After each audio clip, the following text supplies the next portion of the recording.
would you now? Do you have a full copy dated to before the 4th century? It doesn't matter if we have full But you just copy. said to We me, never but needed no, to no, preserve it. but no, you just said, look how arrogant you are. You just said to me, we don't have a full copy of the whole Bible before the 4th century. You said that, but you are the one who believe that you have the same issue. If this is an issue for you, that means you should not believe in Islam. Secondly, Muhammad, he came 600 years after Jesus, after the Bible is written.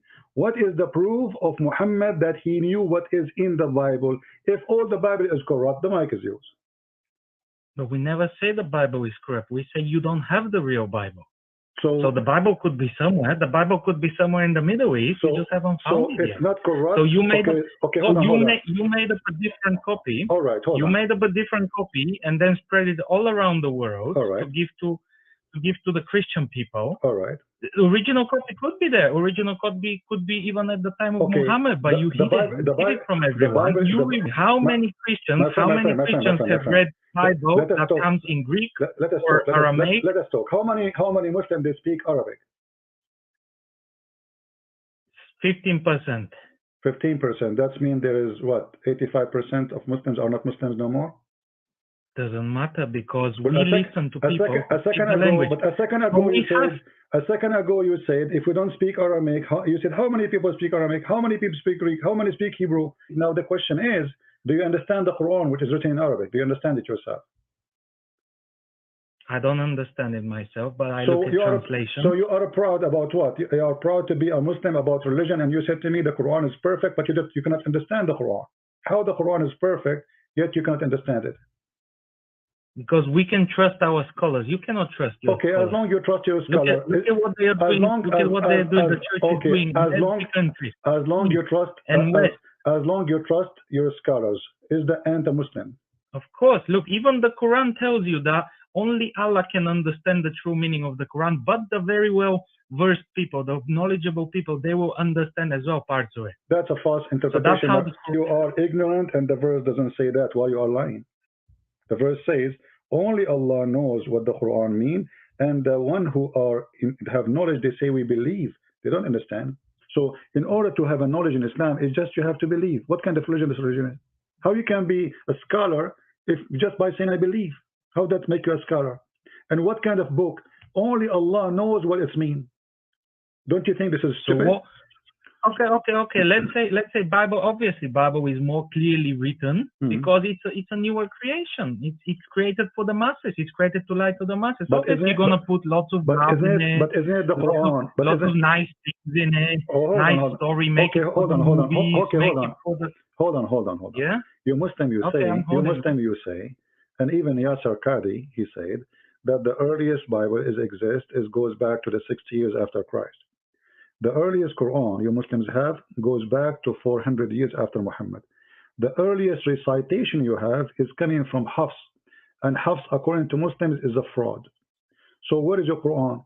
The Quran says, Inna alayna jam'uhu wa Qur'anuhu. Allah, He says, I am going to collect the Quran and I will recite the Quran. Did Allah collect the Quran? Yes. Where? Isn't it Uthman? He collected the Quran and he burned the Quran? It doesn't matter whether they burn it, whether they sink it in the Nile. It doesn't matter. It doesn't matter what the Egyptian government does. Saudi government does. Listen, you don't have original Quran. You just say it doesn't matter. They burn it. So where is the original? If there was original, it's burned. And I'm asking you now, why he burn it? Why he burn it? Why? Maybe that's Allah's way of preserving it. I don't know. I don't know how Allah thinks. Allah, why Uthman is a messenger of Allah? He doesn't need to be, but Allah can take control of anyone at any point. His power is endless. Are you saying to me that Allah is Uthman? Because the Quran says Allah will collect the Quran, not Uthman. Yes, but Allah can take control of any human being at any time. He can do everything with a human being. Yeah, but Allah, He says, I will collect the book, not Uthman. Yeah, but He doesn't say how. No, so Uthman is Allah. So me now, if I have my own Quran, I am Allah too. It's Allah who made me do it. I mean, this is a joke. Where is Muhammad then? So what Muhammad doing? Where is the book of Muhammad? Look, let me tell you one thing. If Allah decides to preserve the Quran, it doesn't matter how. This could be any method He can use. Even the Egyptian, when the Egyptian government was fixing the Quran, how do you know that's the Egyptian government? That's probably Allah using the people to pick the right recitation. So how much? 95% of the world use half? Okay, let me Yes. ask. So that means almost everyone, apart from few regions, use half. So that means Allah has managed to preserve the copy He wanted to preserve. No, Hafs is not really the copy He preserved. This is the copy printed by the oil of Saudi Arabia. Before that, nobody used Hafs recitation. Yes, but how do you know? How do you know that's We not know Allah's way of because preserving? before it was most popular, like Warsh, other reading of the Quran. It's not Hafs, but because this is what was more popular in Saudi Arabia, and the government of Saudi Arabia is the one who published this. It is published. Same time, let me ask you: do Allah allow people to write the books by their hands? He can do everything He wants. No. I'm asking you. Don't tell me. Stop saying to me He can do everything. And this is another question. Are you allowed as a Muslim to write the book by your hand, the book of Allah? Look, if I grab an empty Musaf and I start writing, Allah will correct my hand. So I cannot make mistakes. Really? Are you Yes. sure? Are you sure? Yes. Are you sure? Yes. Okay. Well, I'm going now to play for you a video, and this video have recitation of the Quran, and you just said you don't know Arabic. So how you can correct it? How Allah can correct it? How Allah can correct you? You don't know even Arabic. I don't need to know it. If Allah takes control of my hand when I'm writing, He will fix it, isn't it? Okay. Did Allah? It's as simple as that. Did Allah take control of Muhammad writing? He took control of what he was saying, isn't it? Okay, that's wonderful. So the one who took control of Muhammad of what he is saying is Allah. So when Muhammad he bowed down and he recited the satanic verses, was Allah in control or Shaitan? No, but He fixed it. Allah was not in control of Muhammad all the time. Obviously, he only needed to take control when he was reciting verses. Okay, so that means Shaitan and Allah controlling Muhammad, and you agreed. Yes, but look at the stories. No, hold on. So as long as you agree that Muhammad is controlled by Allah and Shaitan, but Muhammad received his command from who? From Shaitan or from Allah? Well, look, he received commands from both, yeah? But Allah being the more powerful, Allah being more powerful, He fixed the rest, isn't it? Same as Jesus. When Jesus was tempted by the devil, God helped him. No. Resist that, isn't it? That's part of the. It's even in the Bible today. No, that's not true. The devil, he could not. You see, when it says tempt, he try, but he failed. And look at me. I have a hadith in front of me. It says, "You're a prophet." He said that Shaitan, he command him to do good. What do you say about that? It's in front of you on the screen. Hold on, let me go through that. There is none among you whom is not an attaché from him. They said, Allah messenger with you too. Thereupon he said, yes, but Allah helps me against him, and so I am safe from his hand. He does not command me, but for good. What do you think? Shaitan, he command Muhammad good command. The devil. Obviously, Shaitan, he did not command him because Allah fixed it. What's your name? What's your name? I don't want to reveal my name, but give me a name to call you by, whatever your name. Just give me a name. Give me a name. Call me anything you would like. Muhammad. I know you love to use Abdul. Listen, Muhammad. No, I'm not going to call you Abdul. You know, you look like you are more educated than normal Abdul. My friend, you don't even know how to read. It says he command me, but to do good. So not Allah fix it. Like the Shaitan is commanding him still. Muhammad describing the command of Shaitan as a good command. So why you are saying Allah he fixed it? What's wrong with you? Don't you know how to read? Did Muhammad say what you are saying, or you are fabricating things? He said, but he does not command me, but for good. So Muhammad saying that Shaitan is a good person, and he obey his command, and his command is good.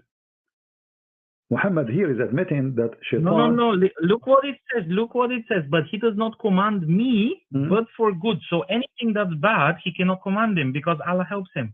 Hold on. How you call him devil, and yet he give good command? Explain to me. I want to learn from this about you, about Islam. Go ahead. He's the devil. The devil, he do give good command since when? Does he have to? Is there anywhere where it's specified that he does only bad things? And hold on. You know, lots of good things can come from something bad, isn't it? No, that's not true. Not according to Islam. Shaitan is Shaitan. Isn't it the Quran says the Shaitan, he want to mislead you, the Shaitan, he want to deceive you, the Shaitan, he will take you to hell. So now suddenly the Shaitan, he's a good guy? all the I'm Quran. not saying he's good, but look, he does not command me, but for good. So anything good, he might be, Allah might allow it to go through the gaps. But if anything bad, Allah does not allow it. Okay, that's wonderful. I don't know how you're reading the verse. But you agree that Shaitan, he gave him satanic verses, and Muhammad, he recited them. So how Allah allow it to go through? So that he can then show his power by abrogating them. Can you tell me the story how Allah fixed those verses? What happened? Muhammad don't know. Muhammad recited the verses, and then and then Gabriel came and told him, it didn't come from me. So why are you reciting it? So That's Muhammad wonderful. didn't. Guys, listen carefully. Our friend here, he said that Muhammad recited Quran from Shaitan. Muhammad did not notice that this is not from Allah. Then Jibreel later come to his house and he told him, this is not from Allah. Do we agree about what we said? Is what you say? Yes. Okay. This is not from Allah, yes. But so how you Muslim, they say nobody can make Quran like Allah. Here we go. Muhammad, he received Quran from Shaitan and he himself the prophet. Who can be better examine the Quran more than Muhammad himself? So Muhammad now here, he failed. He received Quran from the devil, and yet he did not figure out that this is not from Allah. Even the verses saying bow down to the daughters of Allah. So how he did not notice? Why, he was drunk?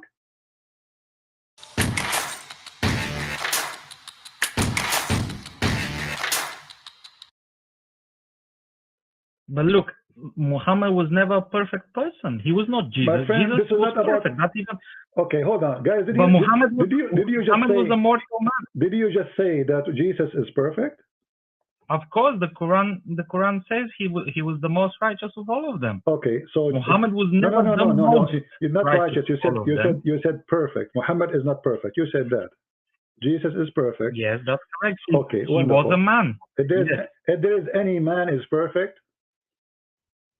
No, of course not. And I'm not saying he was perfect. You just he doesn't need to be perfect to do God's work. But you just was Moses perfect? But you just no. Was Abraham perfect?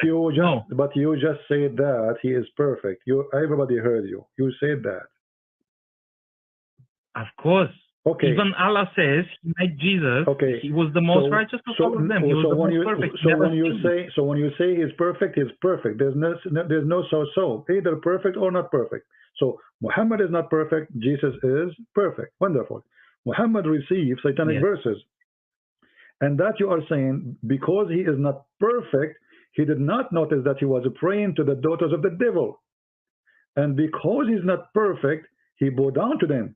And because he's not perfect, he still went home and did not notice.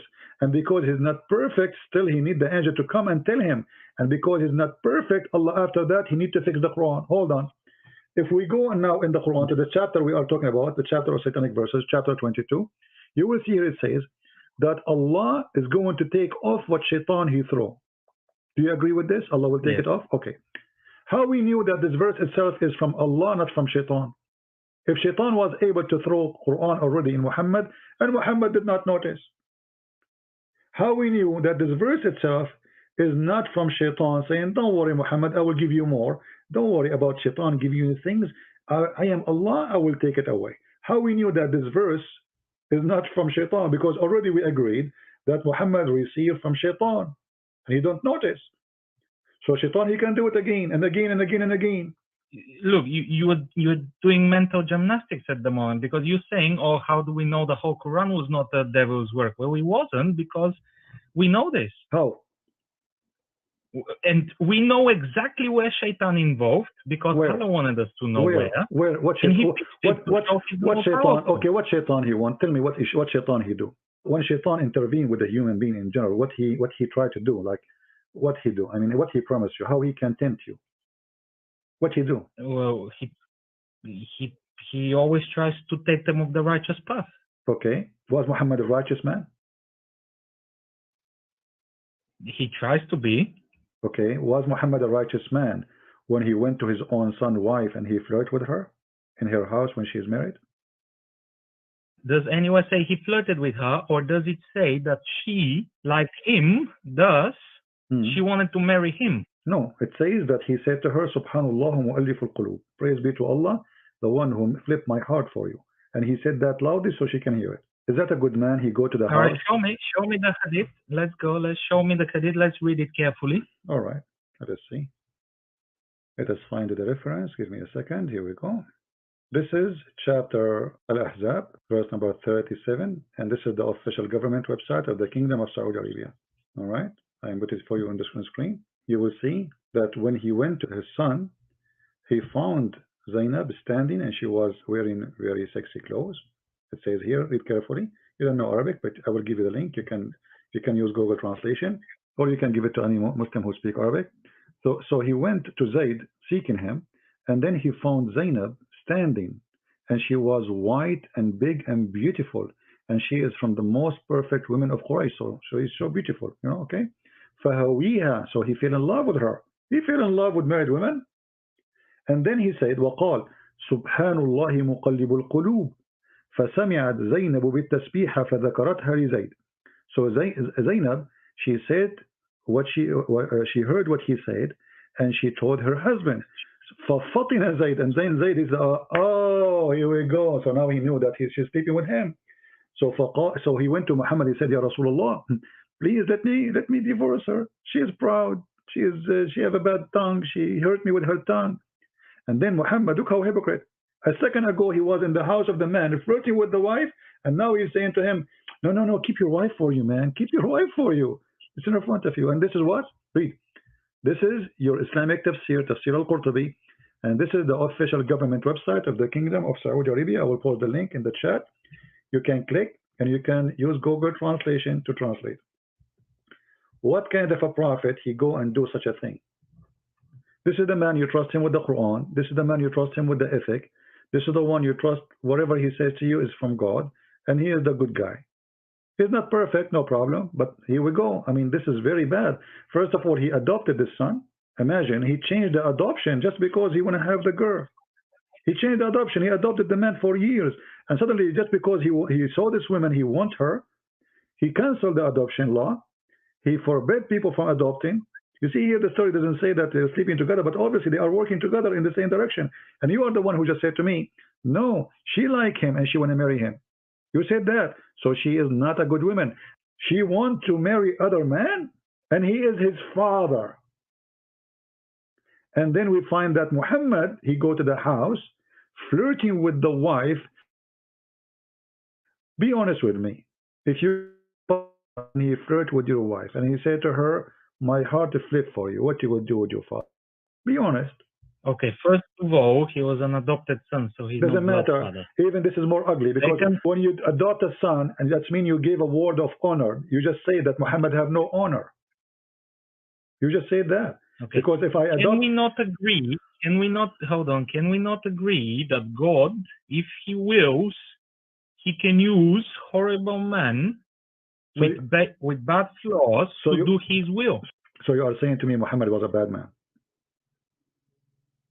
Well, he was the man for the job. In the Middle East at that time, he was the man for the job, apparently. What is the job? What is the job of Muhammad? Look what the interpretation is saying. And if the prophet, his eyes fall into a woman, her husband must divorce her so he can have her immediately. Yeah. So why wouldn't God give a little bit of an incentive to his prophet? Oh, the incentive of the prophet is to give you women who they are married to other men just because you like them. This is incentive. This is bonus to Muhammad. Aha. I mean, what kind of logic this logic is? So if I go now to your house and I see your wife and I am a prophet, it's bonus for me. It's not your right to complain. This is not against Allah teaching. This is not against ethic. No, it's an incentive. Incentive to the prophet. Why the incentive? Was it against Allah's teaching? Huh? What? Was it against Allah's teaching? Don't you Muslim says the Quran says Allah, he said to you when you go to visit somebody, put your head down, don't look at the women. This is against Allah teaching supposedly, yeah. Yes, and then what did he say? That if any woman looks at him, he can marry her. What woman look at her? He is the one flirting with her. I mean, she's married. What's wrong with you? She is married. You go to the house of the man. Look, would I do it personally? I wouldn't do it personally. Why? Would I allow this to be done? Probably not. Wait, my friend. Why you would not do it? Are you saying you are better than Muhammad? I'm not saying I'm better than Muhammad. All I'm saying is that I would not do some things that he would do. So, You just said, I will not do it. Why? Okay, but isn't it you Muslim, you follow the Sunnah as the Prophet he did, you follow his step in whatever he did. Here we go, Muhammad, you go to the house of people, flirt with the wife, so you can do it. This is Sunnah. Well, I can't do it. You can do it, right?